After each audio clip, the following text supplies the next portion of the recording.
It's a man's hour Christmas. Thanks for coming around, everybody. Hopefully, we do not get copyright yeeted from that scene there, which from the greatest Christmas movie of all time, as we all know. If you haven't seen it, of course, that is Die Hard, and you absolutely better go and see that movie because it brings the holiday cheer out in all of us. Joined by American Populist here to start, and then we're gonna have a bunch of other friends coming in and out as we go because we're going to go as long as we feel like tonight. So, Populist, welcome to the Man's Hour Christmas. Thanks for inviting me on this fine Christmas Eves. Yeah, exactly. We're starting the party early, as it were. So, uh, talk to me, man. So, how's everything going? You getting ready for the Christmas season here? Are you spending it with family, stuff like that? Talk to me. No, yeah, I actually just finished that Christmas shopping for a few people. It was last minute gift shopping. I had to go to Walmart, which is just the worst experience ever. Um, it's imagine going. I don't even know how to describe going to Walmart after near the Christmas season. It's Oh, I'm sure everything's it's a mess. yeah, I'm sure it's an absolute zoo. No, yeah, it's a zoo, and you just see all of the biolennism just on full display as well. So you get to deal with that. You get to deal with the finest competency at Walmart, where Oh you can yeah. find a gallon of milk in the middle of the sweater aisle, which is just amazing. Yeah, absolutely. And yes, thank you. Merry Christmas, JP. Thank you for coming by. Hey, JD is in here as well. Yeah, exactly. Harrowing things. You'll never find a more wretched hive of scum and villainy at the Walmart, of course. And Merry Christmas to you as well, JD. I saw you in the chat, and I'm for God, what the hell was it? Red Evening last week when I was on. So yeah, good to see. It's always interesting to me when I see like guys that are in my chat and other people's chat. Like I mean, JD, you're pretty switched on. I see you in like Ryan's chat. I see you in Jack's chat and everything like that. But it is interesting because I got eyes, and sometimes I'll just be in someone's chat room and I'll see one of my guys in there. I'm like, hey, we get around. So cool stuff. But I mean, you got a bunch of snow around you right now, Populous? Are you gonna have a white Christmas? Supposedly we're supposed to have snow, but I'm not sure. Right now it's just kind of cold. Not even really that cold though. Honestly, it was colder a few weeks ago, but just cold here in the middle of North Carolina at the moment. Yeah. So I have a winter storm that is rolling through here tonight. We're supposed to get 6 inches of snow throughout the evening, and I am hoping, kind of like a kid hoping for a snow day. I'm just hoping for the roads to be too bad tomorrow that I just don't have to deal with work on a Friday, before the Christmas weekend, so I could just enjoy my long weekend, enjoy all the Christmas cheer and everything like that. And it seems, I'd give it like a 50-50% chance, because I don't want to be driving, any of these big giant box trucks and everything, and 6 inches of snow and stuff and sliding all over the damn place. So hopefully I'll get lucky on that front. But Populist, what's on your Christmas list this year, man? For me personally, honestly, probably just a new microphone, and working on getting a car actually at the moment. So those are my two big things on my list personally. Fairly good on everything else, I would say. Yeah, I mean, as you get older and older, there's just, less and less things that you really, you want because, when you just get your own disposable income, you kind of just buy what you want, at that moment. So it's, all the family members are just asking, oh, what do you want for Christmas this year, Red Hawk? And I'm like, "Ah, I don't really have anything in mind. I kind of like, I'm one of those guys that really likes just to get surprised on Christmas. I really, don't care for, just telling people, what they want, what I want them to get me. It just, I don't know. It just feels a little weird to me. So I just like the surprise of it all. No, yeah, as I get older, I find that I actually just like the more like kind of special gifts that you get from your family. They're like just a surprise. And you give them a general list or ideas of things, and they surprise you with something Mhm. unique. And I'm just like, just glad it's not a gift card because I'm just like, it's so lazy. You know what I mean? Like, although like it's come in handy a couple of times. You know, I Mm. really just don't know what to get people, but like, but they spent just a little bit of creativity and brain cells to get you something special. Um, so it does mean Yeah. it means a lot. Yeah, no, I feel you. I mean, my aunt, one of my aunts, she has given me a Lego set for for Christmas for well over 20 years at this point, and she still does that well into my adult years. So I'm always excited just to get a Lego set for Christmas. I have no idea what it's going to be, but it's just something therapeutic for me to do, to just go and like nerd out and just relax, have nobody bother me, just throw on a podcast in the background, and then just hone my autism by building a big Lego set. So that's always fun that I enjoy. Maybe even at the Capitol building this year. Who knows? You Oh could man. have. Oh, that'd be hilarious. No, she's not remotely based enough for me to give me one of those things. But oh man, oh, wouldn't that be a great idea though? I think they just discontinued making that one actually, or Um, something like that. well, the new set's gonna have barbed wire. Fences come with it. And oh man, I did see a bunch of memes of that earlier. Oh god, like well, it wasn't this year; it was last year. Now, when all that nonsense came down, I'm not even sure how much we're allowed to talk about with Susan watching and everything, but I did see a bunch of hilarious memes of like Lego sets of like the of Congress and everything, and our Buffalo Bill character, standing in the middle of the room. Oh yeah, Mr. Showman himself. That was quite a fun moment. Yeah, yeah, Have you exactly. ever seen that map of like how much snow it takes to cancel school in America? Have you ever seen that map? I've surely seen it, a number of times jump across my feed here and there. I know it's like in the South, it's like 2 inches, and they just flip out because nobody knows how to drive. I I think it's mean, actually like any just cancel school, and I'm just like I used to wow. always hope for just anything because I was like I don't want to be up. It's like 7. The sun Mm, isn't up, so why should I be up? Was my mindset. There would never yeah, be snow. yeah, fair enough. I mean, I have long. This is an opinion of mine that has yet to be proven wrong or challenged in any way, shape, or form. Midwesterners in America are by far the best drivers in the entire country. The Southerners can't drive for shit. You guys are too damn slow. And people on like each end of the coasts, you guys are just aggressive in a bad kind of way because you all drive like little, weaselly small little cars that tend to wipe out all the time because you guys are trying to bob and weave in and out of traffic. But the Midwesterners, they could drive in any conditions, any time of day. They are just the absolute best drivers. They also have to come with that the street wants to eat their car. I mean, just with the salt, just eats Well, their yeah, car. yeah, So absolutely true. Which is why, like, if you're ever gonna go to the used car market, just always pick up something from the South because it just lasts way way longer because it's not getting eaten up by all the salt on the roads every year. I mean, it destroys our roads and it also just destroys the cars. So yeah, always be on the lookout for that. Uh, um, let's talk about something interesting here. So I don't know if you saw this Twitter poll that I put out earlier this week. It was about Christmas movies and such like this. Do you have a favorite Christmas movie that you grew up with or that you really enjoy? for me, it was Polar Express. Oh yeah, yeah, that's not bad. We would always watch that every year.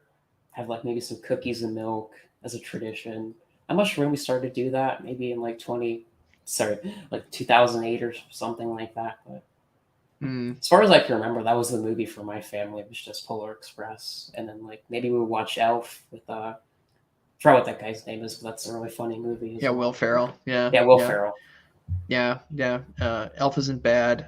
Polar Express wasn't bad either. I mean, I'm always partial to Home Alone. That's always a favorite of mine. It's JD in the chat, Lord of the Rings Extended Edition. I mean that's one way to spend your Christmas. Absolutely, that's a good choice. But for me, I mean, I like a bunch of Christmas movies. I'm a big fan of the Christmas season. I like all like the TV specials.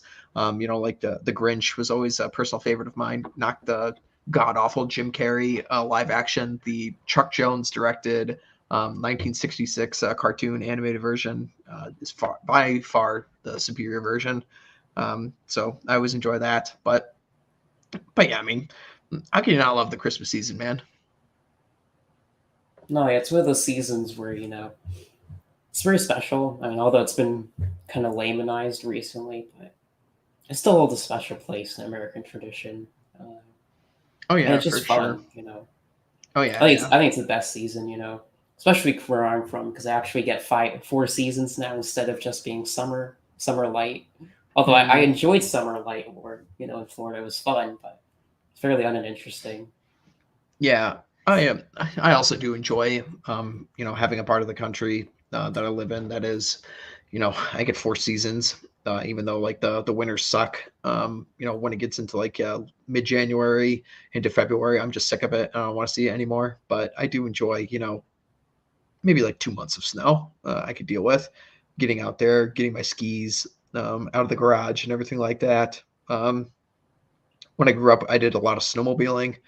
Unfortunately, I haven't been able to do that in several years, but that's definitely something I'd like to get back into at some point. But yeah, I mean, you gotta love the whole Christmas season. Everyone just wants to be out and about, and it's also a fantastic time, in my personal experience, for taking chicks out because in my town they have like an ice sculpture festival that they do every year. So they have like a little downtown area and they like section off pieces for it. And they just have like these ice sculptures that are out there and people can go walk around and see them and everything. And it's a fantastic place, to take a girl on a date for. Go get yourself like a nice warm cider or a hot coffee or something and just walk around. It's a killer. Oh, yeah, actually, last year I made like homemade chocolate. I found this really great recipe. I made homemade chocolate for the first time instead of just drinking that famous one that everybody buys from Walmart every year. That pre-made powder stuff, which is garbage. I made some actual hot chocolate. It tastes so much different, way better. With actual cocoa powder instead of that soy crystalline, whatever nonsense they put in the powderized version. It's so much better to actually have real stuff in the holiday around this time of year. Mm, yeah, no, absolutely, for sure.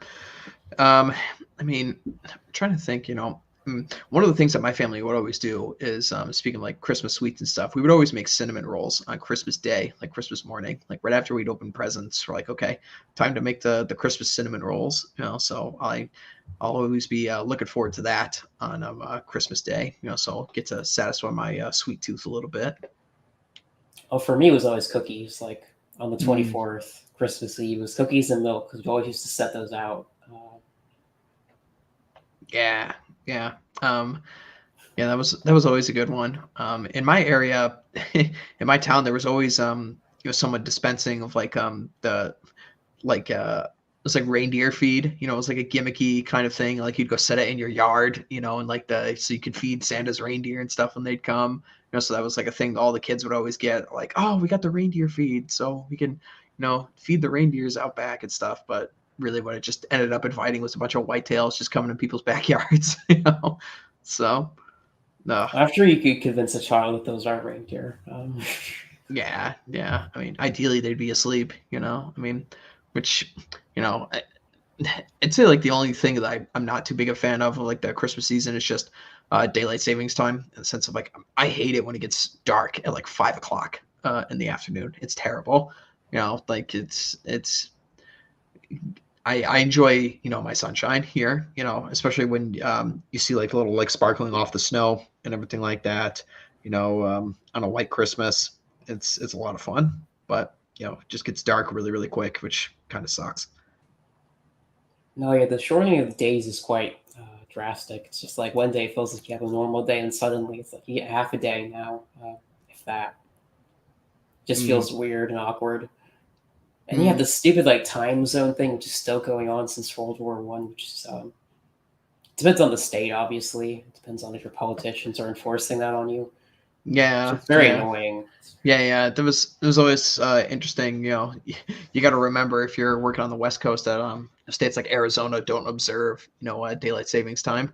So like when everybody else is switching their clocks over, Arizona isn't doing it, and it can cause like a bunch of business issues and stuff if you're working with people between states. So, um, but yeah, God, I was about to.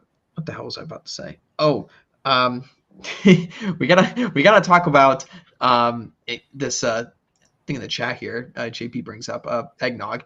Now, this is a controversial opinion. I am not a fan of eggnog. I do not enjoy it. I don't get the appeal. I'm not a fan. So everyone can crucify me right now for it, but no, I am not a eggnog appreciator by any stretch of the imagination. I'm fairly neutral on the eggnog question, mostly because I really haven't had much experience with it, and I usually just drink milk and cookies like a normal person on Christmas. I don't need all these special midwit, type of special drinks that come out every single year that you have to buy in the grocery store. That's a very controversial take, but I'm gonna have to lay that out here. Mm, yeah, yeah. I mean, honestly, it's like obviously the appeal to it is spiking it with some alcohol and stuff like that. But to be honest, there's just better drinks for it. Like even like a warm cider. Stick a little whiskey and some cider and stick it in the microwave and stuff. Uh, that's one thing. But my God, just milk and booze is just not a good combination in my opinion. It never sits well with me. I don't understand the appeal. It's thick and then like a little bit of an aftertaste. I'm like, no, not a fan. Milk is just one of those things where I feel like you can only have it with certain foods that it actually tastes good with. And eggs are one of those things that it just naturally goes well with. Unless Mm, you're a weird person like me who just likes milk, just mm. drinking milk. Yeah, I mean, yeah, I mean, I don't mind, milk and all that stuff. I mean, it's good for the bones and stuff, as it were. But I mean, for me, basically, at this point, basically all I drink is basically just water and alcohol. I mean, I drink at least a gallon of water a day. I make sure to do that, But other than that, just my water, and then I'll drink some booze, when it's about that time. But I'm also not the biggest fan of mixed drinks as it is anyway. Not that I don't like them. It's just that I just prefer, my alcohol just on the rocks at this point, especially when I'm at a bar, because I'll just order on the rocks and check to see how much the bartender is actually spiking my drink. Because I feel like it's a good way for, the bars and the bartenders to weasel out of giving you a strong drink if you make it a mixed drink. So I'm just like, nope. If I'm going to be paying, you know, um, $9 or $10 for a drink, there better be some serious booze in there. Like, everything gets like it's so weird how everything just gets dramatically. The price increases for everything, plane tickets, a little bit of prices increase on around Christmas time. Yeah, no, for sure. I've well, populist. You must surely know that inflation is just a lie, by the Republicans in the Senate. Come on. Oh, I trust everything Paul Krugman tells me from the New York Times. Yeah, absolutely. Oh my God, that guy. Oh, do you think he believes his BS? Do you think he's in on it and he just lies, or do you think he really believes half the shit that he's peddling? Honestly, I think at this point, probably actually does believe his lies because like there's this like well studied phenomenon where like if you just for example, it's been observed if you write something on a piece of paper every day, it's like the sky is orange, right? Something obviously not true. You write it down every single day. After a while, you'll start to believe your own lies if you just keep repeating it Yeah, past a certain point. I guess so. I mean, to quote George Costanza, it's not a lie if you believe it. So, uh, you know, um, you know, speaking of good questions to ask on Christmas time, and also this is a great question you can ask a girl like around this time of year. Has always been a winner for me on the dating apps right now as an opener. Is what was your favorite Christmas gift you ever got? So, do you have a favorite Christmas gift in mind? For me, I'm gonna have to say, when I was younger, it was one of those. Definitely, it was one of those kids' cars. You remember those, like Toys R Us type thing? Walmart, they still sell them. Like one of those like little driving ones that you can drive when you're a little kid. Yes, it was a John Deere. When I was very little. That was fun Oh yeah, for it that to sounds to drive around. Yeah, yeah, that's cool. I mean, my favorite is kind of in the same vein. When I forget how old I was, maybe it was like 6 or 7 or something. I just got a little Arctic Cat, kids snowmobile. It didn't go faster than like 25 miles an hour or something, but that was just the coolest thing ever. Like I remember my dad taking me out to the garage and it was all wrapped, and I opened it up and it was just the coolest thing ever. I got on like my snow pants, my little helmet, and I would just follow my dad because he had a really big snowmobile, and we'd just go driving around in the backyard with it, and I would follow him and stuff. And oh man, that was such a cool gift. Honestly, some of the best gifts are when you're younger, and like there still is a lot. You're a lot less just traumatized by the world. So Yeah, yeah. I mean, everything hasn't lost its luster, so to speak, or like everything is still new to you. Like you're really excited for all these kinds of things because you just haven't had these experiences. Life hasn't completely beaten you into the dirt yet.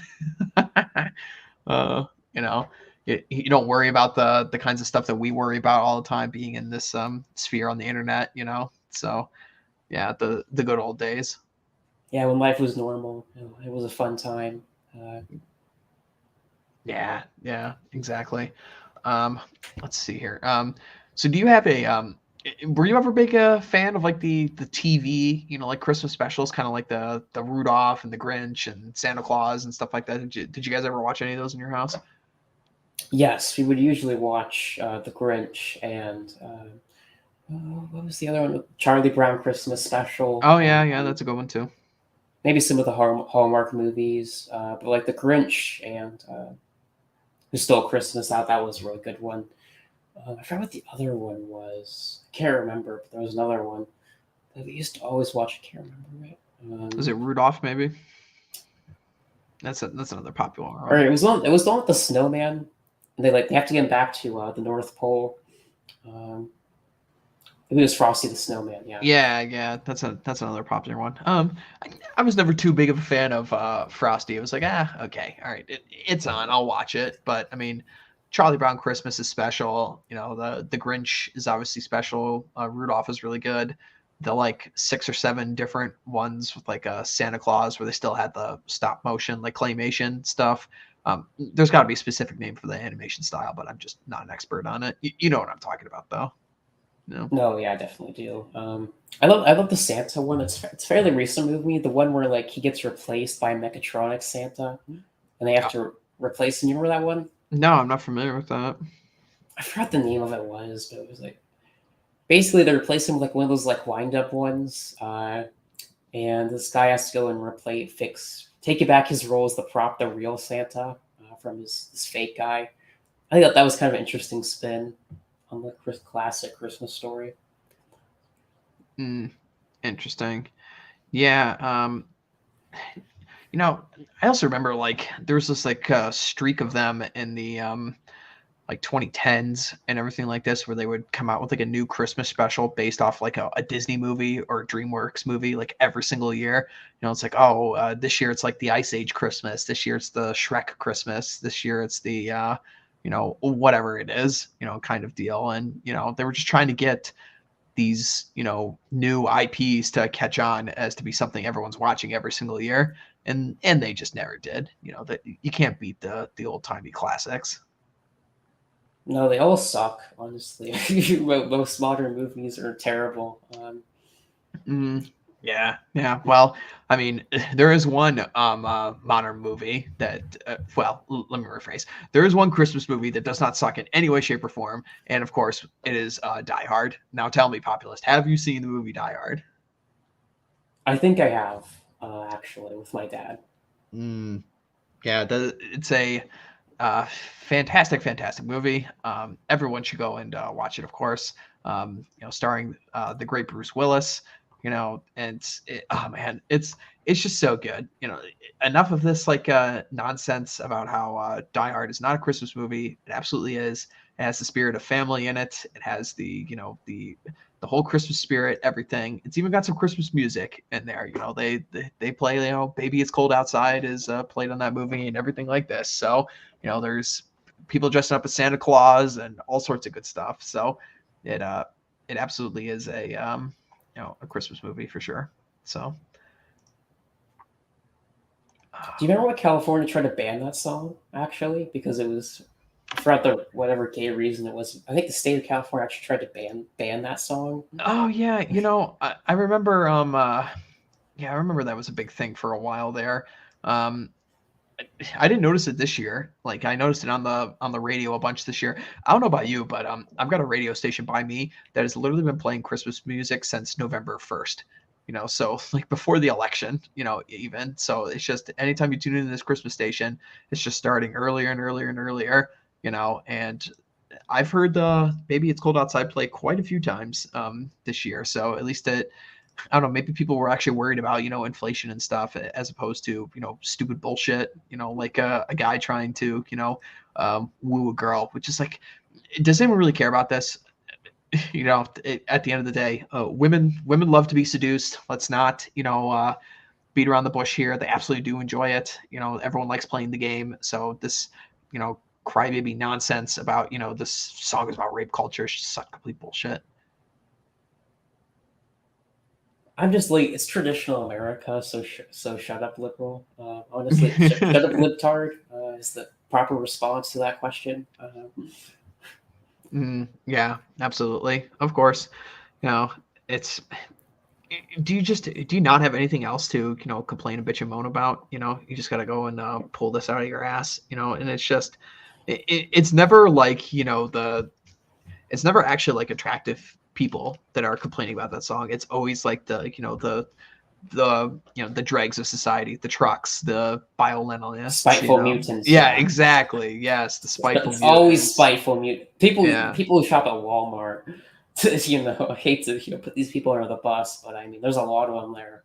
Mm, yeah. Yeah, they're absolutely here. Hold on, I'm getting some DMs here. I'm just gonna link the stream real quick.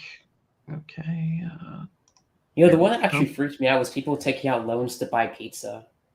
That was like a What? big thing. I think it still is. Like, I think it's like Papa John's or Domino's. Like, you can take out a loan to buy pizza now.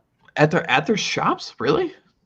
Yeah, I think it's Papa John's or something. I can't remember exactly where it is, but like you can set up a payment plan for your pizza. God, things are just getting stranger and stranger, man. What a weird thing. Do you have a favorite Christmas song? That like one that really gets you whenever it comes on the radio or something. There's a lot of good ones. Honestly, I really don't have a favorite one. I just like the genre, especially Mm, the older ones.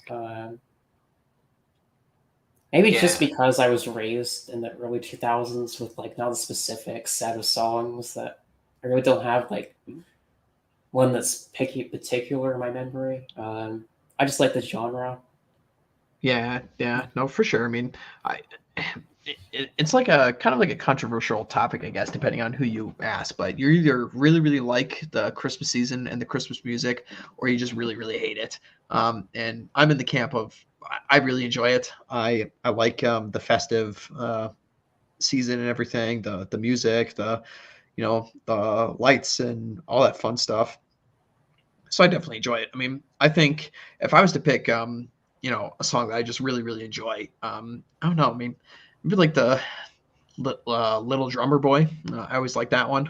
That one's really catchy. Obviously, Baby It's Cold Outside is a good one. How could I not enjoy that? But let me think. I'm not the biggest fan of like all the Bing Crosby tunes. I mean, I think they're kind of overplayed and overused. They're okay, but yeah, I mean, there, there's a lot of good Christmas songs for sure. No, I also like the lights that people set up because actually people used to put effort into this, Yeah, that's into true. like displays that were actually really good. Um, we used to have a lot of these like rock around the lake with like these Christmas like symbols of Christmas with lights wrapped around them. That was actually really cool. I really like the white displays during Christmas because people actually do put really good art form into them. Actually, still do. Yeah. You know, people did used to go way more all out, for the Christmas season stuff. You know, back in the day, it just seems like everyone's not getting super. super duper invested in it anymore. But it it is what it is. I mean, it's just up to people like us to carry it on. I'll definitely get into um the whole spirit of everything in the future. But it's it's a fun time of the year. Ooh, here is a very very interesting question for sure. And oh boy, oh god, here we go. Oh god, this jackass is coming from the bowels of Twitter. Oh my god. Uh, what's up, buddy? Good to see you, my friend. Oh, I had the stream up on another window, so I just got mad echo. But Yeah. How about you not do that? Come on. What's wrong with you? I'm working with about half my brain cells here, my friend. How are you doing? I'm doing well. I'm doing well. Hold on. I gotta. Yeah. Merry Christmas, Mish. Yes. Go decorate your Christmas palm in the middle of the desert. Have fun. Inshallah and haram. Happy New Year. um, yeah. But yeah. Well, I was actually going to bring up the great debate about a fake tree or a real tree. Now, populist, you're going to be kind of in an interesting place because you're from the South, so you don't exactly have like real trees readily available to you. Like those of us that live up north. But I say that up here you've absolutely got to have a real tree. You cannot be doing fake tree nonsense.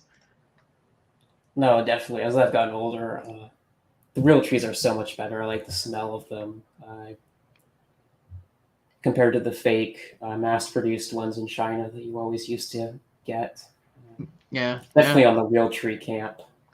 Yeah, absolutely. I don't know. That's Sixer. How many fake trees do you have in your house right now? To be fair, I have two fake trees and a real one. We are very festive here, first year in the new home, so the missus certainly has been decorating a lot, and it's been fun. Yeah, yeah. Good thing too. She, God, she's doing some good work. Good for her. It'll be fun. I'll give her a big hug on New Year's. In a week here when we go and hang out because I know you absolutely are not doing most of that work. So good for her. Uh, It is really nice. It's funny. My brother, maybe a year or so ago, kept joking with me that I need to get married so I don't have to cook or clean anymore. It's, head in that direction, and it's really nice to know he wasn't joking. Yeah, yeah. I mean, your brother's a good dude, and so is your current woman. So, nice work. But it's just you gotta love that old joke, though. It's like, when someone asks you, it's like, oh, why don't you want to get married? It's like, oh, well, because I like sex. uh, uh, Classic. But but yeah. So before you came on, buddy, we were talking about great Christmas gifts. What's your favorite one you ever got? Does one stick out to you in your mind? Aside from what I get you, I every I was year. about to say there's a few gifts you get me that I don't know if I can talk about on stream, but I'd say the gift I was most excited for in my life was probably whenever I got the Wii the year it came out. Because what my parents did is we opened our gifts in the morning. There was no Wii, so we were like kind of bummed, but it's whatever. It was like '08 or '09. Times were tough. We go to church. We get back from church. Later on, a couple relatives come over, and then my parents are like, "We got one more gift for you two." Um, so at that point, we obviously went ballistic. Me and my brother, getting the Wii, thinking we weren't going to get it. So that's the one that sticks out most to me, I'd say. Yeah, that's pretty cool. That's a good one for sure. Kind of a revolutionary console in its own way. Not necessarily anything to write home about, but it was a good idea and it was pretty cool. And Nintendo are still the kings of the gaming world to this day for sure. The amount of time that system lasted after it came out was astonishing to me. Still, in like 2012 and like 2014, I still have people, older relatives, who are still playing the Wii and still owned one. Oh man, me and Sixer still play it. When we get together, man. It happens. There was It's something just fun. a little iconic about it that had so much staying power that even people who aren't really into video games, for example, It's a great system to play with women.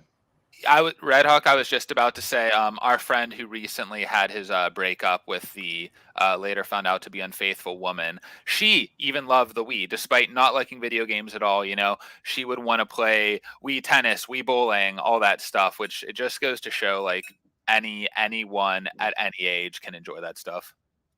Yeah, no, for sure. I mean, I was talking about this last week with Jack Napier and Megatron. We were talking the same thing about how it's pretty much like it's just so common at this point, especially for the younger girls. Like they just grew up with like games in the house, so like it's no longer like a nerd culture kind of thing, like a niche market. I mean, uh, I was reading earlier this year, video games is now the number one product on planet Earth. It beat out Hollywood for the first time ever last year, which is like, wow, okay, it's like the medium at this point. It's I the way to gotta make money.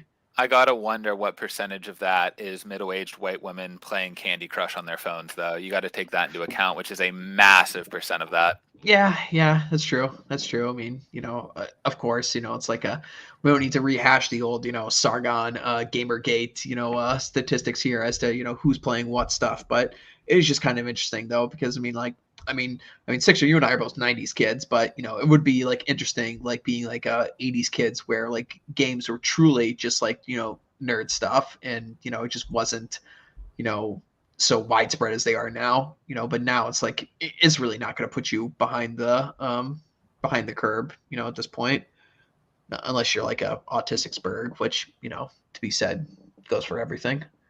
Yeah, absolutely. I mean, most of our friends play some level of video games, but really only one or two of them take it to an extreme. I think it has maybe affected their social lives, but Yeah, well, um, for the yeah, vast majority of us, people our age, we grew up, getting home from high school, getting home from sports practice, then you hop on Modern Warfare 2 with your buddies. You shoot some Nazis, shoot each other, shoot the shit while you're doing it, and it's can just you very. not say the mid-century German word on my stream, sir? My Oh, God. okay. To be fair, I'm talking about shooting them in Call of Duty, but that's fair. No, Susan doesn't care.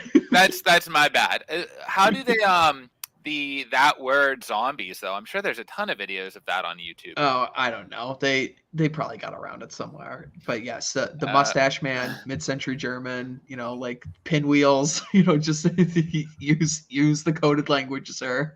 See, I barely know any of this, but okay. Shoot some bad guys. In Bad Call of guys. Duty. Oh, no. Oh no. And you think I'm the problem? Yeah, wee woo. Yeah. And funnily enough, guys in the chat, this man right here yells at me for not being, based enough on, certain questions when we're not on stream. So, and this guy. uh, but anyway, continue what you were saying. Actually, I'll piggyback off of you because we don't need you to say the word again. But I was actually talking to Allie on Twitter earlier today about this because she was, she's pregnant right now and stuff, and she's like playing some Fortnite on the side apparently, and she was kind of making a comment about how like parents basically aren't parenting their kids because she's playing like Fortnite with a bunch of like 12-year-olds and stuff like that. And I'm like, Allie, where have you been? Like, this is literally how we all grew up. We were all growing up in the Call of Duty chat rooms and stuff, saying all kinds of expletives and every single slur you could possibly think of. Back then we developed thick skin a long time ago. Oh yeah, I do feel like Modern Warfare 2 lobbies are almost legendary in the meme community. As the first time people heard certain naughty words that I will not repeat. Yeah, absolutely. It's just funny just to think about, man. And you can't even get away with that stuff these days, man. Like isn't Discord and stuff coming out with like they're monitoring your speech in the chat for words, and they're going to ban you just for uttering certain phrases in chat rooms and stuff. I thought I was reading something about that. I have no idea if they ended up going through with it or not. Does anyone have any information about this? Maybe somebody in the chat. The one thing I do know about the newest Call of Duty was actually when it first came out, all of the calling cards were just versions of the pride flag. Oh That was the first, yeah, they I had to did have see that in that. there. Yeah, I did see that. Even though the game was shit, bugs, missing content, but they always got to include Flag of the Empire in there. Yeah, Flag of the Empire. Yeah, exactly. America's number one export these days. Yeah, yeah, of course.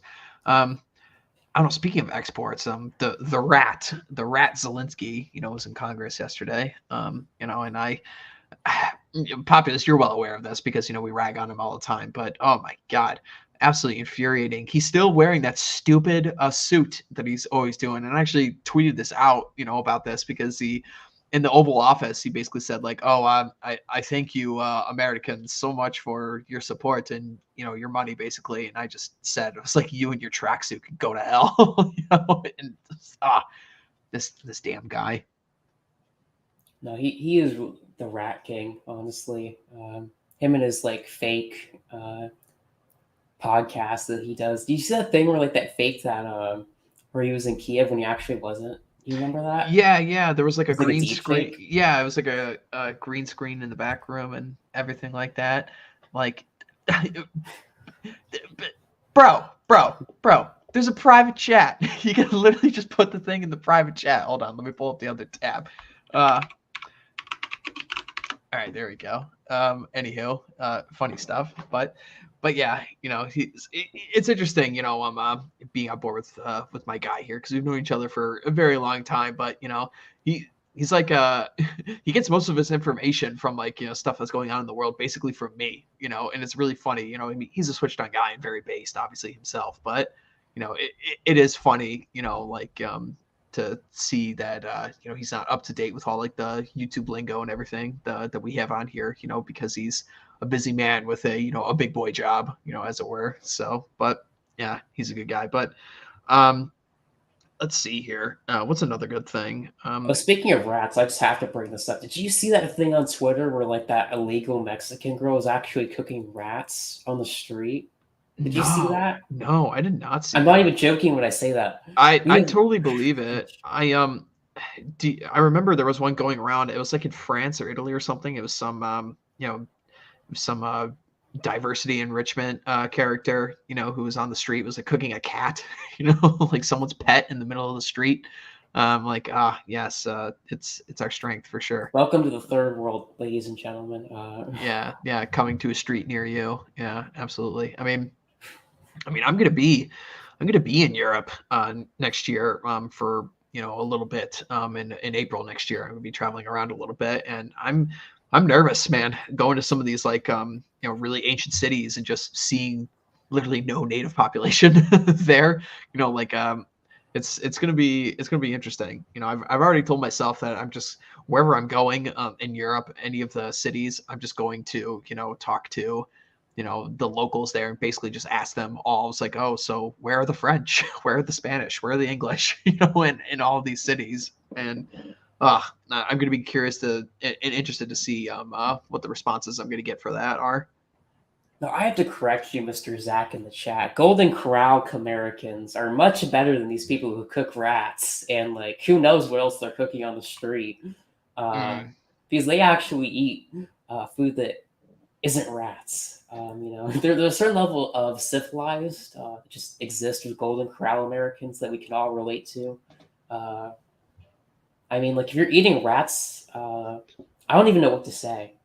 Yeah, I mean Honestly. it's not like we're in Demolition Man here, where we're forced to eat rats and stuff. But it's I mean, I guess if you really, I mean, I've eaten some pretty disgusting stuff in the wilds too, like throughout my days. But I mean, only in case of emergency. I mean, I don't need to be signing up for rat stew and stuff, especially cooked on the like is one thing be like in the middle of the wilderness, like survival situation, but it's another thing like in the middle of a city. God knows what that thing's been eating. It's probably infected with like bubonic plague and typhus and all sorts of other nasty diseases and stuff like that. And no, just a horrible idea.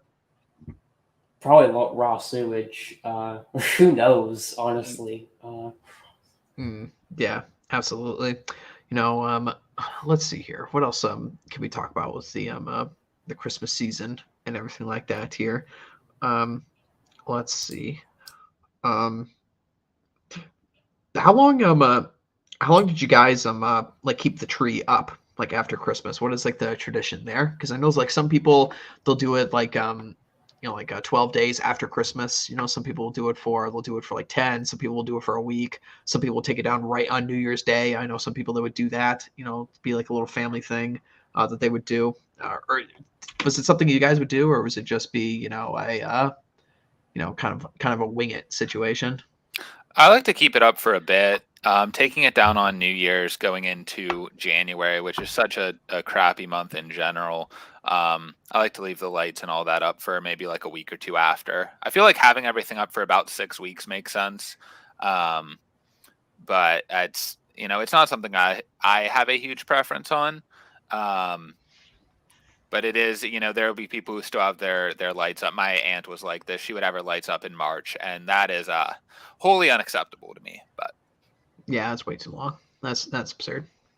Um, I think I had this one woman who lived nearby who kept it up to like June or something insane like that. Actually, it was for a really long time. at Just in that her point, you room. at that point you just have to do Christmas in July. You just got to own it.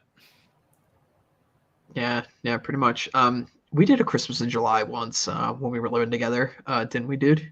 I think we did at some point. So that summer, I had sublet the room, if you remember. Oh yeah, So yeah, that's right. So you were not there. all of our roommates except myself were a part of that. I do remember you knuckleheads doing that though. Oh, so that's why it was so fun. You weren't there. That's right. Haha. Yeah. Yeah, exactly. So, speaking of gifts, everything like that, I think I will drop this little tidbit. So Sixer and I here, as I've mentioned before, we've known each other for a very long time, and we've been giving each other gag gifts on New Year's for God. How long have we been doing this now? We've been doing this for a long time. I don't know how many years we've been doing it for, but This will be the fourth where us and our college buddies all do it together. well, hold on. You and I have been giving each other gifts like Oh, back and forth correct, for correct. way longer than that. But Correct. like, I yeah, more so meant the current event for New Year's yeah, tradition yeah, that we've built. yeah, You and I have had to have been at least. I mean, we've known each other 9 years now, so it's had to have been at least 7. yeah, yeah. That sounds about right. And our gifts, let's just say, have gotten more and more edgy over the years. And God, will I say? Fuck it, I'll say it. It's Christmas time. Why not? Last year, it was such a good gift because you just opened it in front of the whole group of people. It was amazing. Last year, I got this man a Israeli flag pillowcase for Christmas. It was perfect.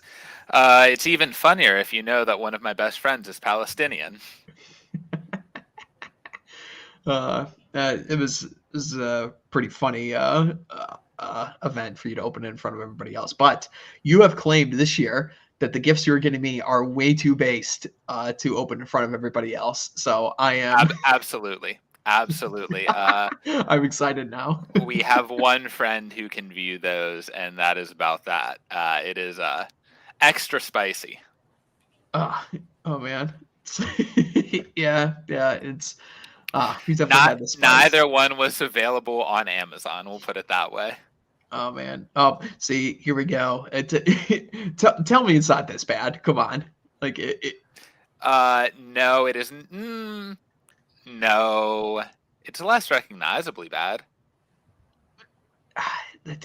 all right. Well, you know what? I'll get to see it next week, no matter what it is. But I did get your gifts. And in typical Red Hawk tradition, I got you one like legitimate gift and then one, gag gift. So, and the gag gift is going to be funny. You know what? I might actually tweet out the gag gift, from the event next week because I think a lot of people will get a kick out of it. But it's oh boy, it's pretty funny. And you know what? The other thing is you actually will enjoy it as well. So that's the other thing. Both my gifts you're gonna enjoy. So that'll be fun for sure. And then What the hell did you get me last year? You got me the slippers. You got me the really gay looking slippers. That was a Yeah, I got you the Pride slippers as the funny gift, and then I got you a useful gift as well. I'm struggling to remember off the top of my head. I am too. I guess it wasn't that good. Don't Yeah, worry. exactly. Exactly. I Apparently. promise you will never forget what I got you this year. Yeah. Well, we'll figure it out. It'll be a fun time, of course. Let's see now. What are you what are you doing this weekend for Christmas anyway? Are you in the GF going to her hometown, or are you Yep, we are after she gets off work tomorrow. We're going to be driving there through the shit snowstorm enveloping 2/3 of the country. So we'll do that, and then Sunday we'll drive back after lunch there to do the evening with my family here in the hometown. So we get to do double Christmas, which will be really good. And see everyone that needs to be seen and all that. It's just kind of a shame that she has to work a little on the later side tomorrow. With my job, I can kind of fuck off as I please, but unfortunately, she cannot do the same. Yeah, it's just how it goes. But that'll be cool. That'll be fun for you. Let's see. Well, we'll rag Populous back into the discussion here. We don't need to have just a bro talk here in front of everybody. But let's see here. What's another Christmas? Well, hold on here. I had this discussion a little bit earlier, but I have to have an opportunity just to completely, shit all over my friend here. When are you going to go watch Die Hard? What is wrong with you? How have you not seen this movie? It's a fantastic Christmas movie. I showed a good 30-second clip of it at the start of this stream. I'm going to force you to watch this movie one of these days. You're going to love it. As you know, the issue isn't with Die Hard. It is that I don't watch a lot of movies. It's really not been my thing for a number of years now. I don't know why. Maybe I just can't sit still. Maybe my attention span's too short. It's all that anime. It's all that anime you watch. It addles your brain. I will not hear slander on anime on my stream. Populist, sick 'em, get on him. Oh man. Well, we have an anime supporter over here. Okay. Oh god, unbelievable! I'm gonna stick Daughter of Albion on both of you. But we need to get AI on here right now and have a debate about this right now. I would love to hear why Goku inspiring me in the gym is a bad thing. Oh, stop! This ridiculous notion. Oh my god. Oh man! Oh great! Now people are starting to talk about anime in the chat. I have to interrupt you because the most recent one, Hellsing Ultimate, was pretty good. It's basically the story of a conflict of a three-way war between the group of people you told me I'm not allowed to say on stream earlier, the Catholic Church, and Dracula, and it is absolutely phenomenal. Only 10 episodes. Red Hawk, I actually think you would enjoy it. No degeneracy in it. Not a single degeneracy. Not a single gender ambiguous androgynous character. None of the nonsense that does invade into some anime. JD in the chat, yeah, Edge Runners. I saw that that Cappy did a review of that as well, and with Castlevania. So maybe I'll watch those at some point. But I don't know. Maybe I watched Castlevania. Castlevania was pretty good. Honestly, that also follows the story of Dracula, and I enjoyed that a lot. Yeah, I heard a good recommendation on that front, and then also my friend Kenzie Puff. She's an anime enjoyer, of course, but she recommended Castlevania, so maybe I'll sit down and watch it at some point. I'll have some free time. I feel like you need to get her or more anime-related followers in the chat, and we hijack your Christmas stream. No, we are not. This is an anti. No, this is a not. We are not friendly to anime here, sir. No, not a fan. It's just, you're entitled to your wrong opinion, man. Yeah, damn right I am. It's my show, and I'm allowed to do that. With the And now anime he's gone. support. Yeah, Oh, no, yeah, he's back. exactly. No, I removed him real quick, but oh man, ah, ah, ridiculous. Let's see here. What else we got? Sixer, do you got anything on your Christmas list this year, man? Honestly, I have not asked parents, siblings, girlfriend for a single. I don't need anything. Um, Yeah, we were kind of talking about this before you came on air. Yeah. it's the issue becomes at this stage in life, like if I need something, I buy it, and like I don't know. It's kind of like an odd place to be in. Um, my folks got me a few things. I think it's like new house stuff. Because I did, buy a house within the past year. So I think they got me a few things for that, more like useful things. But other than that, I have no idea what my girlfriend's going to get me because I have not asked for a single thing. Hmm. Well, I was gonna make a joke here, but I won't sully it because I do enjoy your woman, so I won't make a joke. But, Oh boy. uh, I mean, uh, let's see now. Um, hey, Yiz in the chat. Yes, Merry Christmas, Yiz. Have a good one, and be sure to have a white Christmas, please. So, yes, indeed. Um, let's see. What else we got here? I mean, we gotta Photoshop a Santa Claus hat on your PFP for next year, buddy. You know, hmm, um, let's see now. Um, I might as well tell you this now because I'm going to tell you this later. I might come and stay at your place on Thursday, next week, and then just That go sounds good to chill, me. and then just go chill and drive to our location for Friday, because I don't really care for wanting to pack myself in tight like a sardine and carpool I with gotta four stop other you one people. second. I'm getting another work call. Hold on one sec. I know. Hold on, Yeah. hold All on. right. All right. Cool. All right. So,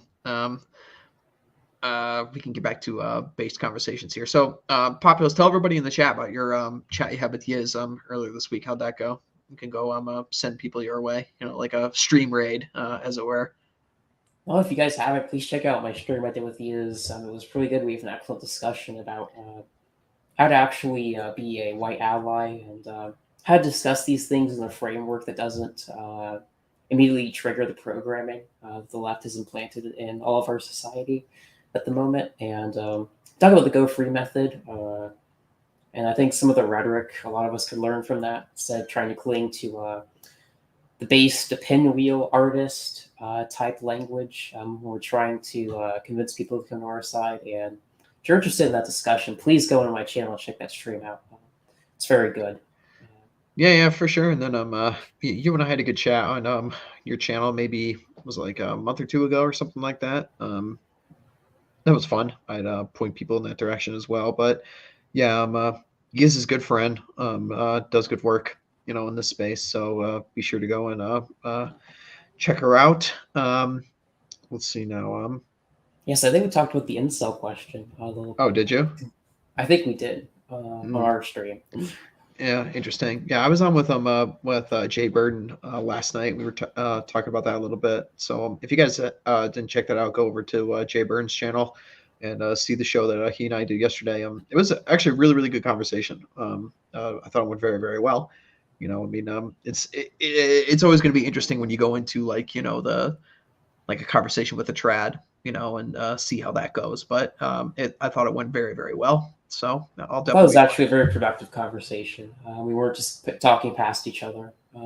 Yeah, I thought so as well. And Jay does a good job on his channel being an interviewer and everything. He was telling me before we went on air that he gets a lot of his inspiration from Millennial and stuff like that. So that's yeah, good stuff. I haven't been able to have too much of an opportunity to watch much of Millennium Yule this year, but I've got like a backlog playlist of things I'm going to get to. Hopefully, I mean, I got to have work off on Monday here, and hopefully I'll have work off tomorrow with this snowstorm coming through here. So if I get a little bit of free time, I'll be able to just sit down and relax and catch up on some Millennium Yule. It was a pretty good roster of people this year for sure.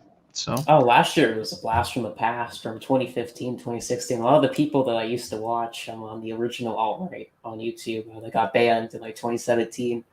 Quite interesting seeing those people again. It's been like years. Yeah, it's interesting. Like this year for the roster for Millennium Yule, it's a bunch of our guys now. Which is like it's like the academic agent sphere is slowly taking over Millennium Yule. It's crazy, but yeah. So there's definitely some good conversations to be had over there. So definitely go check out Woes and his Millennium Yule streams. He always does a very good job with those. So that'll be good. Let's see now. What else do we got here?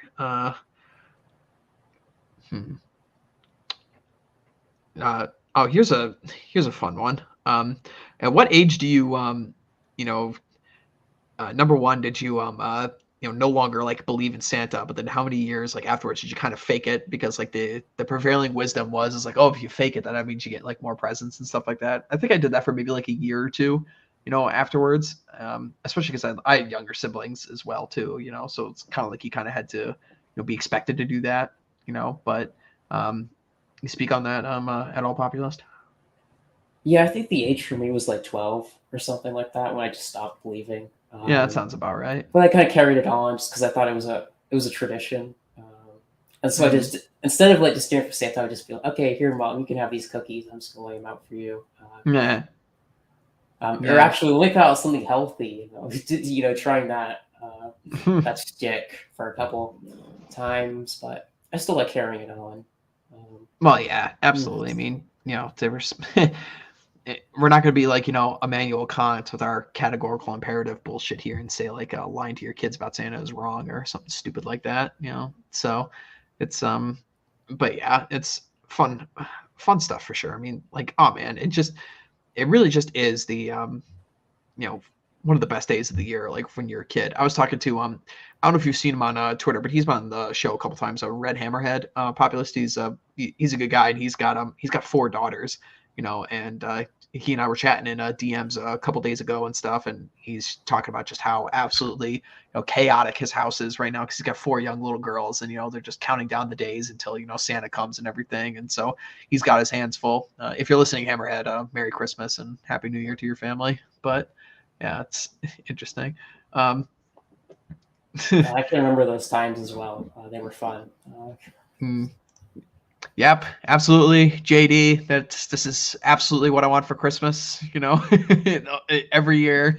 At this point, oh man, it really is an opportunity to do some really really fun and interesting stuff, especially if you have a more adventurous girl, so to speak. So yes, absolutely, do take part and enjoy the the sexy Santa lingerie. Go have fun with that. It's Christmas time. It's the most wonderful time of the year. So. It's a nice little gift that you can unwrap, literally. So, fantastic. Man. Let's I'm just scrolling through Twitter here on the side here to see what everybody else is chatting about and everything on the side here. Kind of been hectic. Populist, talk to me. What the hell is all this nonsense about Elon banning a bunch of like locking a bunch of people out of accounts yesterday about the Rat King stuff? I'm seeing like some pretty benign tweets. Do you know anything about this today? Have you looked into it at all? I'm seeing a bunch of people like tweeting out pictures of their account saying their account is locked, and they're just saying really like America last, and stuff like this. It's like that's getting you banned now. This is I don't know.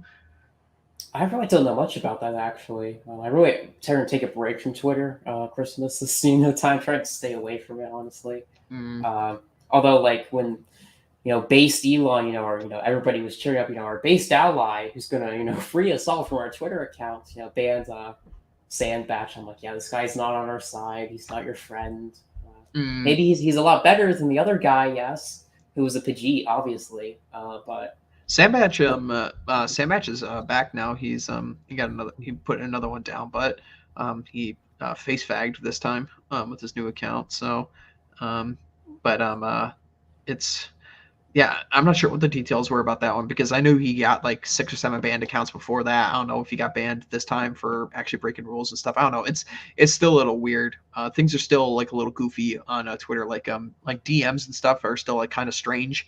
Like with people getting them and stuff. I mean, so it's still a little weird. And there's still like some kind of goofy things that are going on with it now. But I mean, it certainly is better than what it was. So I mean, I don't know. This is a little concerning though. If people are getting their accounts locked for pretty ridiculous reasons. But So ironically, the least Twitter versed person here, myself, actually saw something where someone tweeted like an American first thing with the Ukraine flag in Congress yesterday or today or whenever it was, and said, "Why is this, ban worthy?" And Elon actually replied to it and said, "Doesn't violate terms of service. Looking into it." So okay. it seems that he does, whenever he sees absolute nonsense, such as that, at least some of the time he will look into it, which, again, not perfect, but so much better than anything before. Yeah, it's definitely it certainly is an improvement. I won't deny that. if I had to So guess, this is the work of like a college-educated, like 30s women who's still working at Twitter, didn't get fired. yeah, If I how'd had to she just survive? guess, Yeah, how'd she survive the this first is purge? probably what happened. God, that was one of the best memes I'd seen in a very long time. It was like the before and after photos of like Elon walks into Twitter and it's a room full of chicks. Elon takes over Twitter and it's a room full of like fat Pajites and stuff. They're gonna do like a bunch of work now. I'd be like, oh man, And they all had these gay amazing. little shirts that "Stay woke." You remember that? Oh yeah, that's right. That they found in like the I secret box love at that Twitter. Elon just tweets that out with no regard, just like a caption of LOL. It's Mm, the yeah, I the mean, man's trolling really is the best we've seen in quite some time. yeah, he does a pretty good job. I'm a fan for sure. Um, you know, uh, but I don't know. I was talking to it might have been last week. I don't remember. I was talking to Rob Says, and I think it was on Red Evening last week. I was talking about how I haven't been banned from Twitter yet. I haven't even got my account locked out yet. So fingers crossed still. But eventually, it's going to happen at some point. There's just no way that that I'm not going to that I'm going to get away with it for forever. I mean, it's just it is a struggle every single day to just not use gamer words when you're on stream or just in the Twitterverse and everything like that. It's really hard to just not get carried away sometimes.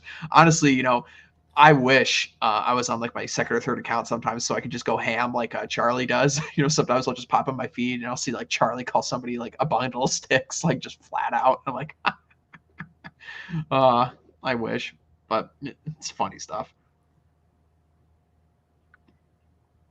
No, it really is. And we still got our man T Man Thomas is 777 is still on Yeah, there. that's right. That's right. He is still on. He is back up on Twitter right Mhm. now. So it's interesting. I mean, I just can't get behind Telegram, man. It's just an absolute spurg fest. I can't stand it. I'm literally just in there for group chat purposes, but I can't stand people's Telegram channels. It's way too much autism and way too much spurgery, even for me. So Well, it was people who couldn't like handle being on Twitter without like start praising Mustache Man or start going into some controversial topics that I'm not going to get into. it's just way too much. I can't stand. I honestly just can't stand it. It's just way too much. Like it I mean, it's not quite 4chan, but still, it's just terrible. And I don't need it in my life. Like Twitter's enough for me, and that's basically all that I use. So I have never been on 4chan ever. I've only ever seen pictures of it. Never been on it. the hacker known as Although that 4chan. was a fun time. Yeah. 4chan was the biggest deal ever. Mm, yeah, absolutely. Oh man, I'm looking outside right now, and the snow is starting to fall. In the darkness outside. So It's more or less the same here. Tomorrow morning is going to be absolute crap. I don't know. Can I say the Yeah, sh word? yeah. You Okay. could say that. Yeah, All yeah. right. Well, I gotta be careful with your all your silly Yeah, rules yeah. that you got. You just can't be running about saying fucking racial slurs and stuff like that, or things that go against the narrative. Like, don't be talking about the coof, or any of those things, or that conflict that's currently happening in Eastern Europe right now. Yeah, just don't be, uh, you know, nothing that puts the eye of Sauron upon you. But yeah, so. Fair enough. Fair enough. I'm still learning these internet rules, but Yeah, I know they're fake and you know, they're faking you they're, a they're lot. fake. They're faking what? Yeah, they're faking happy. Yeah, as it were.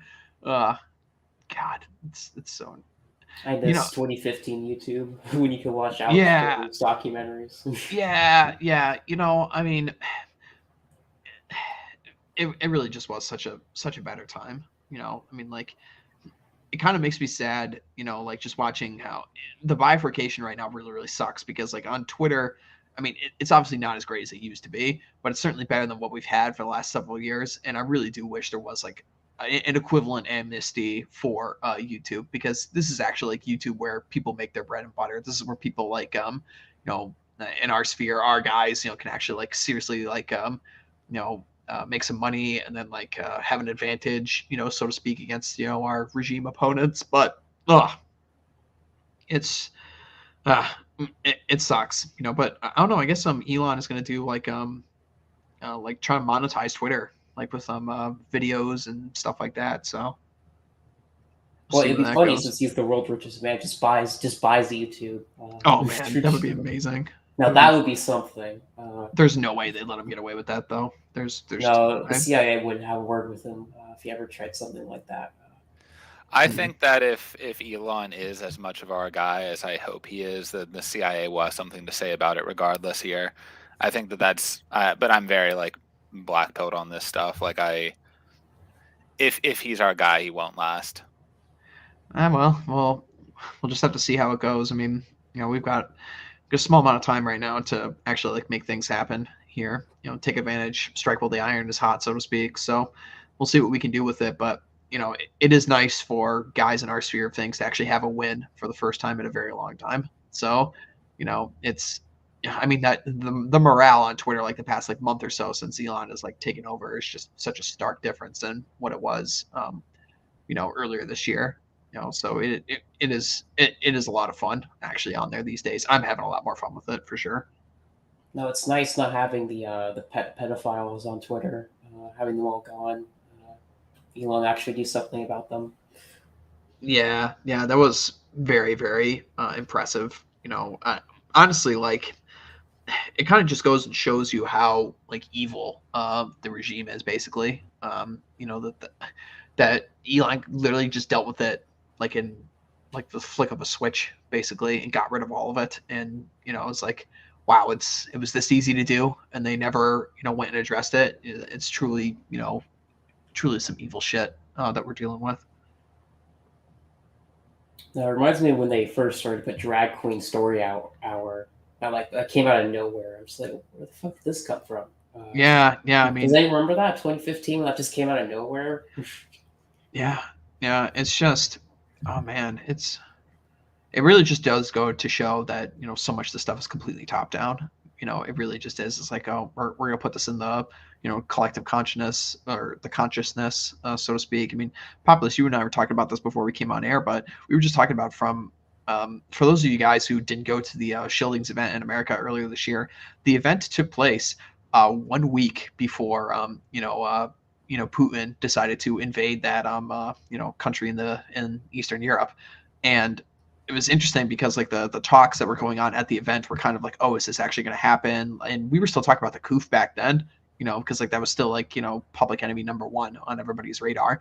And then literally the very next week, the conflict starts, and COVID got tossed out the window, as a talking point, which is like, oh, okay, so now we're going to pivot to this thing, and it really just does show how all of this stuff is just top down. It's organized, deliberately from all the modes of power that we all like to talk about. But Oh man. Now, you can see the NPCs get their updates in real time. Oh yeah, that's 100% true. Yeah, you could totally see it. Oh man. Well, to not to shift the conversation away from less depressing nodes, as it were, but uh, oh man, is do you guys have any other Christmas specials or festivus traditions that you guys partake in that you guys want to chat about?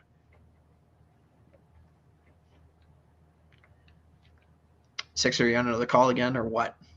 No, I'm just trying to think on that. One thing that my family does do, and I believe it's a German tradition, is the New Year's pretzel, which I don't know if you do. I think I brought one to one of our New Year's gatherings one year. I think you did, yeah. Yeah, it's like the very large baked good style pretzel, almost a cake. You can get it with nuts on them or with just icing, and it is supposed to, be a good luck thing into the new year.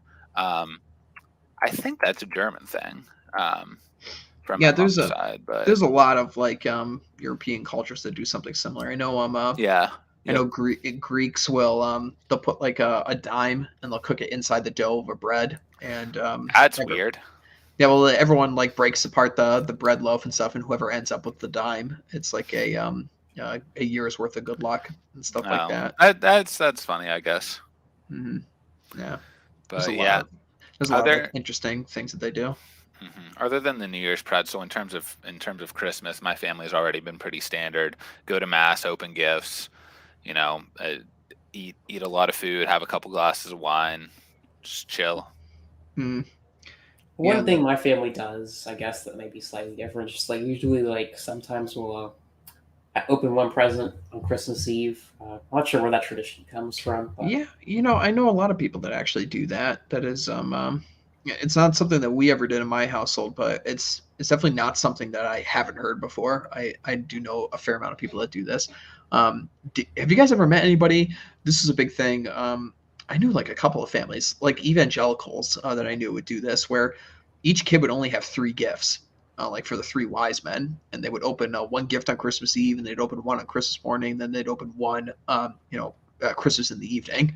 And I found this, it's not as like uncommon as I thought it was. I could maybe name like a small handful of people that did this that were like in more like evangelical circles. I don't know if you guys ever heard about this before. I've heard of something like that, but it's not like 3 gifts on 3 separate days. It's just that you get 3 gifts, but they're like really expensive instead of just a bunch of gifts. Yeah, I've heard I've heard of somebody I know who does do that. Yeah, honestly, I think that's kind of how I would want to do it. To be honest, I kind of like just the really really like the big stuff that you're going to use, that is going to be I don't know.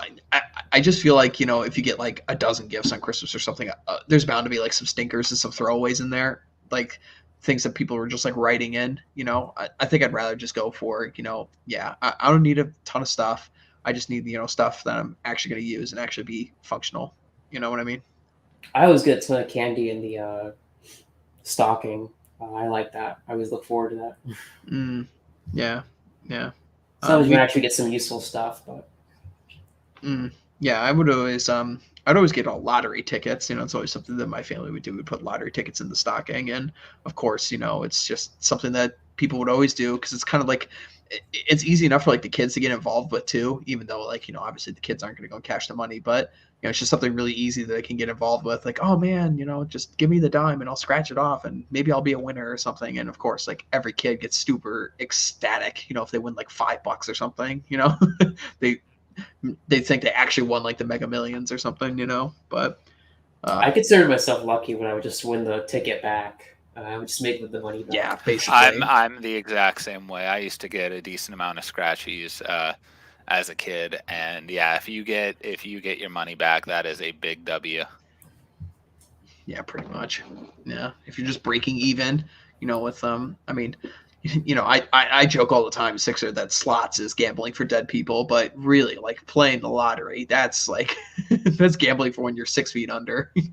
Like just absolutely no skill involved whatsoever. It's honestly not even gambling at that point because like when I have the envision of gambling, there's actually like some skill involved, and you actually have like some control over your destiny. On that one, it really just is like blind and dumb luck.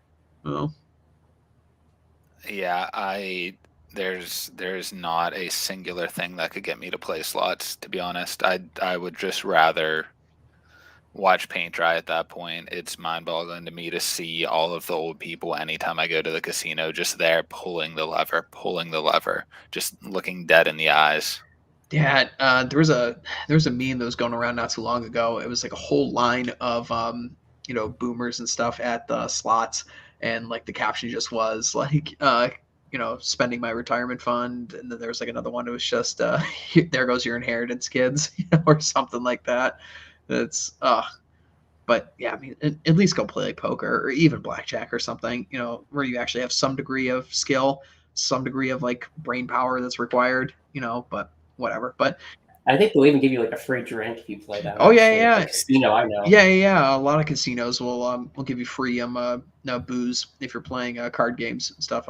Vegas ones will do that, famously. So you ever go to Vegas and go sit down at a blackjack table and just sit there, play a couple hands. Eventually, a cute looking cocktail waitress will come on by and give you a free drink. I mean, which is astonishing to think about because they've done the cost benefit analysis. Be like, yeah, we make more money by giving people free drinks. They make way more money by giving people free alcohol. It truly is. It adds up quick. Both the BAC and the amount of money spent. Well, yeah. Well, I mean, I'm not sure if you've heard this heard Ryan say this Sixer, or I think he put this in his book. I don't remember, but like unsuccessful people can't do what successful people can. So it's like the kind of like an idea of like everything in moderation, but also it's like like unsuccessful people can't be trusted to hold their liquor, but like successful people can. Yeah, you explained this concept to me, and we had a conversation about it, and it does make a ton of sense. It is what it is. Give a smart person $10,000 and they'll turn it into 20, and give a dumb person $10,000 and they buy Yeezy shoes. Although I don't know if I can even reference Yee anymore. They'll probably buy adult Happy Meals from McDonald's and Funko Pops, since everybody, we have these kid adults. You guys hear about this new phenomenon? Like 1/4 of all toy buyers are adults now. I saw that today actually, that Disney released their quarterly report numbers, and 50% of their Disney Plus subscriptions are for single people, like people who don't even have kids. So it's just like, wow. That's sad. Yeah, well, what I always say, my friend, enjoy the decline. Enjoy the decline. Yeah, I'm working on it. Yeah. It's just you'll get there, man. Like for everybody else who's been on the Evola train for Ride the Tiger and stuff, it's just like enjoy the decline. My issue is, if I didn't want kids, I would find it incredibly easy to enjoy the decline. I just see my nieces and I think about the kids that I want to have, and I'm like, do I really want them to be there whenever everything is at the absolute ashes? Because I think we hit rock bottom whenever we're on the way out of here in 50, 60 years. Well, yeah, I mean, what enjoy the decline is, it isn't like, it's not like an accelerationist thing, or even like an endorsement of the situation that we have. It's just kind of like it's just a Taoist almost kind of view of things. It's a very Zen kind of thing. It's just like, I really don't have much control over this, just because of like the system that we currently have with us. Yeah. So it's just about like, what you can do to minimize the issues that are coming down the pipe, and how best can you thrive in this circumstance. How can you light your cigar on the ashes of civilization, as it were. I mean, like, there's plenty of ways to thrive in this world. It's not all doom and gloom. No, that's true. And where I'm at currently in life, I can certainly enjoy it. to a large degree, but I do just think as a parent, it would be much harder to keep that mindset on the day to day. Mm. I'm not saying it's still not the correct mindset and the one that will, make you the happiest and the most well adjusted, as you have to deal with the crumbling society in which we all live. But it's certainly not always easy to maintain.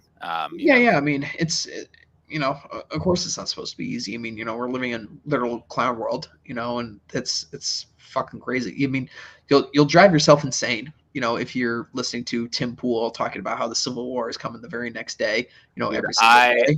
Fort Sumter, guys. Fort Sumter. How many yeah. times have you heard this? I used to listen to him like at least once a week, back in the big 2020 days when we were dealing with those, events that occurred in early to mid 2020. And just thinking about it, God, I cannot listen to him now just every day. He is the ultimate doom and gloom man. Everything is sad, everything is bad. Yeah. Thank you, JD. 100% Drew. JD, how about you send me a $500 super chat right now and rate the three guys that are on the panel right now? rate us, one. Oh no! Bro, they got the perfect grift going. Honestly, they got the perfect thing going there. The super Yeah, I have a couple of my friends from my postgraduate education who really like Fresh and Fit and are getting into Andrew Tate and all this stuff, and I'm like, I keep telling you, man. I keep telling you, they're net negatives. I'm telling you, they are. I do see both sides of the argument as to whether they're net negatives. Obviously, they are very imperfect, but at the same time, if you take it as you get the blue pilled guys who then become Tate pilled, whatever that is. Call it purple, call it whatever. It has to be better than the straight blue pill. Like if those are the alternatives, JD is 100% correct, and I know he's a switched on guy. Yes, it basically is OnlyFans for men. Basically, it's essentially what it is, and yeah, it really is. I mean, let's be honest here. I mean, if I was to straw man, or I was sorry, if I was to strong man their position, Fresh and Fit guys, and also just for the record, I mean, like respect the hustle, absolutely. I got nothing but respect for those guys. I mean, I've talked to guys who I'm like one person removed from them, because I've talked to like other ministry guys who've been on their show and stuff like that, but I have had no direct contact with them personally, but. So yeah, I mean, like respect the hustle, respect the how to, like in the attitude and everything and building the business, but the brand just really, really is a serious problem. And if I was to strongman their position, I'd say it's like content for guys that are in the anger phase, and that's like a way to kind of boot you out of it, kind of get you through that anger, and then move you on to something a little bit more productive. Dude, anything that gets guys out of just the default blue pilled phase that they're raised in Western education, I think has to be better than that.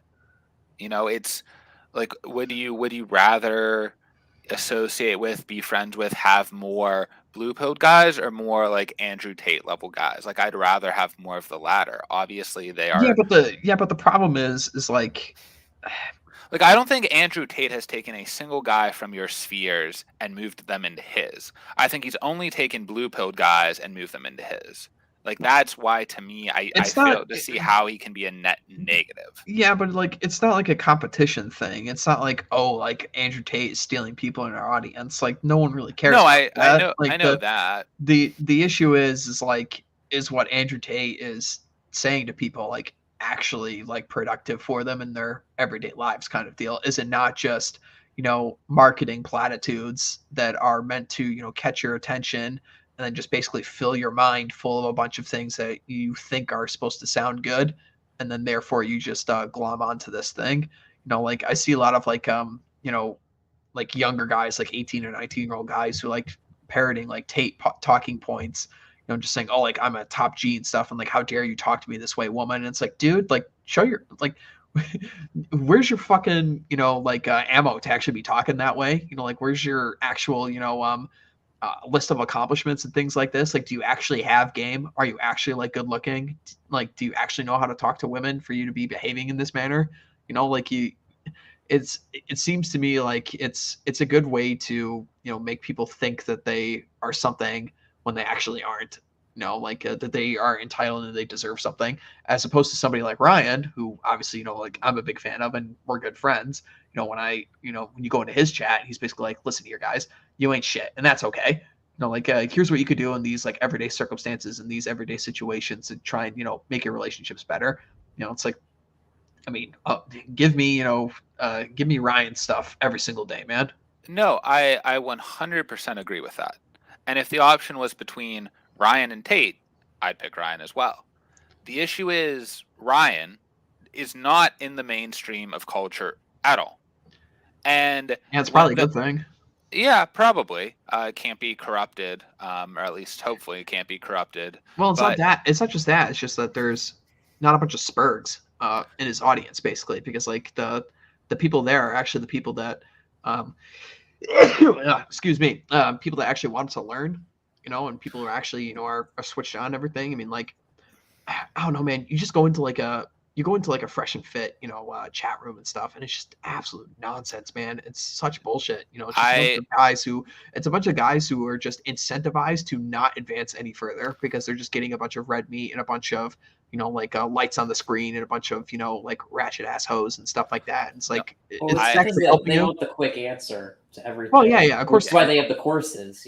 Buy my course and be a top 1% guy like me. Yeah, I mean, I'm of like two minds on that. I mean, like, the problem is, as with everything, is that, because basically it's the number one drive for all men, is to solve your reproductive problem, basically. It means that the sphere is going to be, infested with grifters, and because it's something that all guys want to solve. And so this is where you get like the masculinity accounts on Twitter that all have like their Gumroad courses and stuff like that. And all of them like endorse each other and everything like this. And Sixer, did you see this? Did you see when one of these guys with one of his Gumroad courses commented on one of my posts, and I posted a bunch of receipts from him how he was dating this OnlyFans girl and stuff like this, and I was like, thanks for the advice, pal. So I did see that, and I got kind of confused trying to follow the story. Like, was he the first husband? Did he steal someone's wife? Like, no, he stole the girl. He stole the girl who was on OnlyFans, got her pregnant, and now is trying. And his God, what the hell is it? Men of Integrity. That's what it is. That's the Gumroad. Oh, that's. It's like, come on, pal. Really? Yeah, I mean, don't get me wrong. These people are not good, and I know nothing about him, but just like. Tate in particular, I agree he is a negative if you look at him compared to anyone in your spheres. But if the alternative is traditional blue pill education, where it is like your girlfriend should be able to have an OnlyFans, like women are queens, but also they're your equals, but also you can't ask her to do anything around the house because then you are sexist. Like, whenever that is the other side. Tate, who is incredibly flawed and has his issues, is still the better option to me. Like that, and I know that is obviously taking only like maybe that is straw manning a bit because I'm only putting one side against him, but it is like in the mainstream culture, he is the closer thing to the end goal than actual mainstream. Yeah, I guess so. I don't know, like. I don't know. It's interesting to discuss, for sure, because I don't know, man. It's a tough balance to strike because, I mean, obviously you need to be sensational and you need to get the clicks and you need to get the views because, this space is censored, for obvious reasons, because the regime, it's not in the regime's interest to have men, get together in spaces and everything like this to actually, get things done. So obviously it's going to be censored in those ways. And the only way you can break out of, the matrix, so to speak, is to be sensational, is to have, a bunch of girls get drunk on your podcast, drinking White Claws, and then just argue with them about nonsensical shit, which really doesn't matter at all in the grand scheme of things. I mean, I get so pissed when I see Myron on Fresh and Fit just argue with some of these girls over the most like asinine points that just absolutely mean nothing. It's just like, oh, isn't this girl stupid? It's like, yeah, well, she's a fucking woman, Myron. What do you expect? Like, do you expect her, to, have a deep political conversation with you or something like that? It's not what they're for, Yeah, so. but so you get that because of where you are and everything. But the average blue pilled guy does not understand that. And if he gets pushed towards that direction while watching it, like that to me is, these guys who are sensationalist grifters, all this stuff. I think that a blue pilled guy who watches that, at least gets somewhat closer to the ideal spot. If not, realizes that's kind of dumb, but there has to be something to this and delves deeper and then finds, someone like Rolo who actually, is the closest thing to a good guy who is also mainstream. You know what I mean?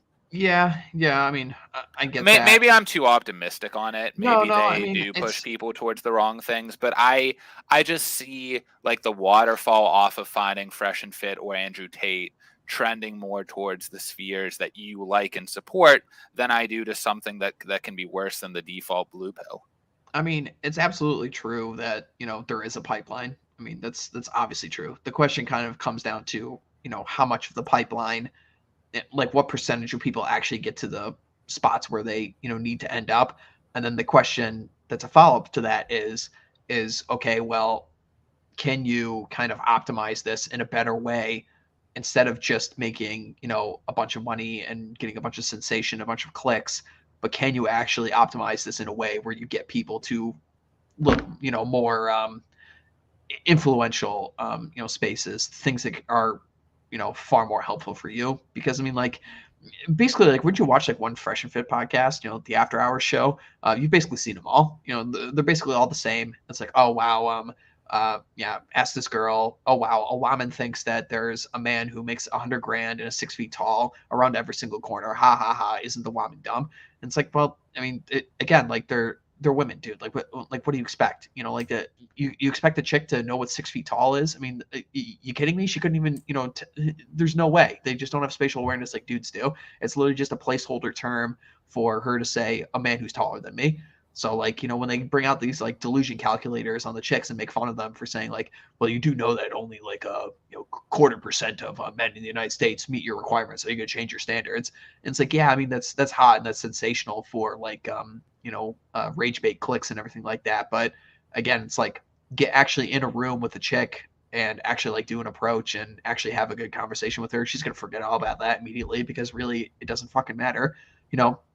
My biggest problem with Fresh and Fit is that they break one of the most cardinal rules with dealing with women in all cases is that they just take them seriously. And why would you ever do that? It's just not a good idea. It doesn't work. So why are you taking them seriously on this podcast when you aren't supposed to take them seriously in real life? You understand what I'm getting at? Yeah, I do. And again, like absolutely flawed podcast, groups with a ton of issues and are far from perfect. I am not. I think it just goes back to, you know, I view them as as an imperfect means to an end, and I think you just view them as imperfect, and I think that is, the difference. Hmm. I do think it's just I'm more optimistic that their message will push more guys closer to the end goal. Yeah, I mean, we'll have to see. Yeah. How things go with this kind of thing. I mean, JD brings up a interesting point in the chat. Here it all is transactional. I mean, let's be honest here. I mean, at the very start, it always is.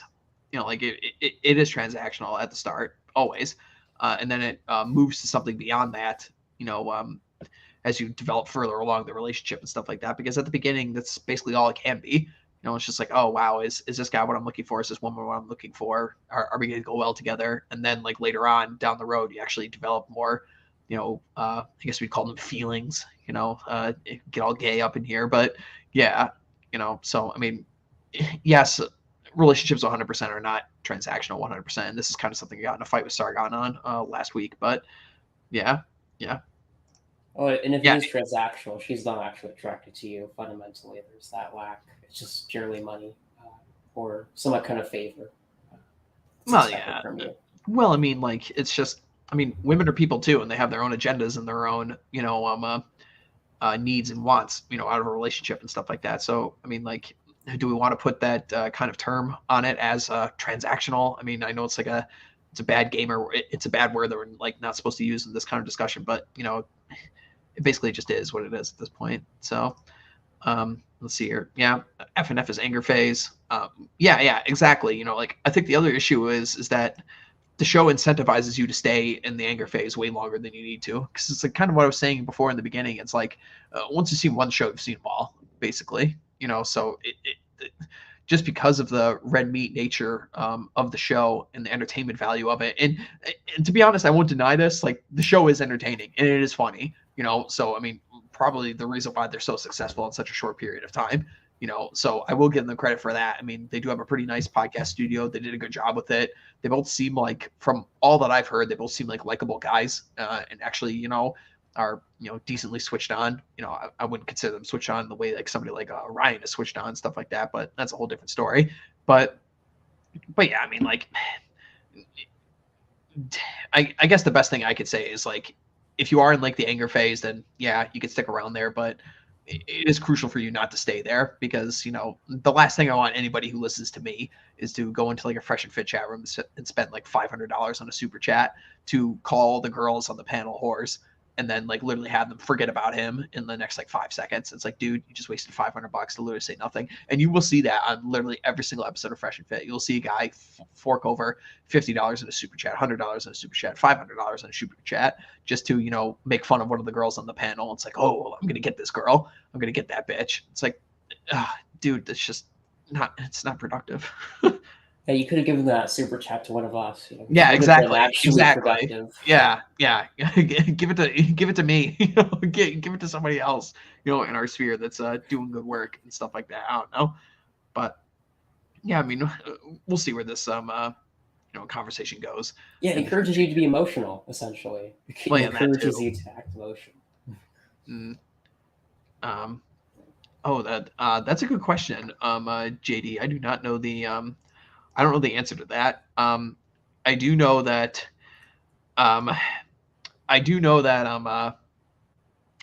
when the girls go on there, they do get a massive spike in their like Instagram followers, their OnlyFans subscriptions, and everything like that. So it's definitely a money making operation for them. But the actual like cut of the money on the show, I doubt it. I don't think those guys are that foolish to hork over a bunch of their money to a bunch of chicks they literally just pulled off the street and said, hey, do you want to come on a podcast or something like that? They can't be that stupid. So I mean, especially considering the amount of money that those guys are making and the amount of money they're flaunting, which again is why I absolutely love Aaron Clary a lot. It's just in the concept of minimalism. It's like just all that kind of money that you guys have with your sports cars and stuff like that. I mean, like, don't get me wrong. I mean, I like driving fast cars too and stuff like that, but just dark times are coming in the economy and stuff. Might want to be a little bit more prudent with your purchases, but to each their own. I'm not making $100,000 a year or a month, sorry, off of super chat money on my program like Fresh and Fit were last year. They were the number one super chatted show on all of YouTube. For 2022, they were making over like $100,000 per month of super chats, which is crazy. But anywho, yes, Hester, because we are 100 subs away from getting the super chat, function on the channel. So unless I mean, I've got no strikes, no copyright stuff, assuming that Susan doesn't get the damn stream taken down at the beginning, from the Die Hard clip that I played at the Frontier. But other than that, we're 100 subscribers away, basically. I think we're at what? Let me check over here. 905 subscribers. So we need 95 more. So that's all I want for Christmas. I'll be pointing that out on Twitter. Just give me 95 more Twitter subs, or YouTube subs, and we can get the super chat function working for next year. But yeah, so well, I sent out the bat symbol to everybody else, but it seems like everybody else is tuckered out from the AA Christmas stream that we did earlier this week, which was like 6.5 hours long, and boy, oh boy, was that a cluster F with everybody trying to get in and out. There were like 20 guests on that show at one point, so it was wild. But alrighty, let's see here. All right, love, let's wrap this up. I'm getting tired here. Gonna do some, I just got back from AFK, but Yeah, yeah. Well, I Oh, mean, real. no. All right, you can chime Yeah, in. no one missed me. I know. I get your jokes Yeah. before you even say them. But Uh, real quick before we go, what were you telling me you're gonna drive up to my place Thursday before we head off to our final destination Friday? yeah, I'm thinking about it just because I don't really want to have to deal with carpooling with 5 people, and Yeah, to get out there. So I figure I might as well just drive separately, and it'll just make my life that's easier. that is fine with me. And our Florida man friend will be in town that night as well. So, um, Yeah, we'll have a I'll good hit you. chunk of the crew together. Yeah, I'll hit you up with some details, and I'm gonna contact our other group of characters that I was supposed to carpool with, and figure out exactly what everyone's thought process are with that one. But you know me, man. I don't like. I mean, I like going at my own pace. I like doing my own thing, with these kinds of things. So, Yeah, but and our friends who live closest to you are the worst people in the world to plan with. So, oh yeah, I they're fucking terrible. But it is what it is. But either way, I will give a last opportunity here for everyone to shill. So, Populist, where can people find you, man? Well, if you guys can find me at my channel called American Populist, same name on Twitter as well. If you're interested, you can DM me. If you ever want to talk with me, I'm pretty open. But just sub to my channel, help me get to 1,000, and that's all I have to show for right now. All right, cool, man. And then Sixer, you have nothing to shill. No one wants to hear you I talk. have nothing to show. My Twitter account is Sixer7676. I have a whopping 17 followers. You can be lucky number 18 if any of you follow me. 16 too many. All right, and then for me, again, I'll show the show that I did with Jay Burton yesterday on his channel. I thought that was a really good conversation. You guys should go and listen to. He's a pretty good dude, so go listen to that. As always, you can follow me on Twitter, follow me on Substack. Check out the Old Glory Club. I think we're doing a stream tomorrow on it's either going to be Crossing of the Delaware, Washington, or it's going to be the Christmas Truce in World War One. I'm not sure what they're covering yet. I'll have to check that out. But yeah, go check them out over there. And then of course some Man's Hour on Thursdays, and then also on Christmas Eve this Saturday. If you guys are bored and don't have anything to do, I'm going to try and make an appearance over on Vince from Masculine Geek. He's doing a Christmas Eve stream, so I'm going to go over there with a bunch of other Manosphere guys, and we're going to have a fun Christmas Eve stream. So I'll make an appearance over there, hopefully, unless I get super busy. So go check that out as well. And then, as always, have a Merry Christmas and a Happy New Year, and be well, everyone.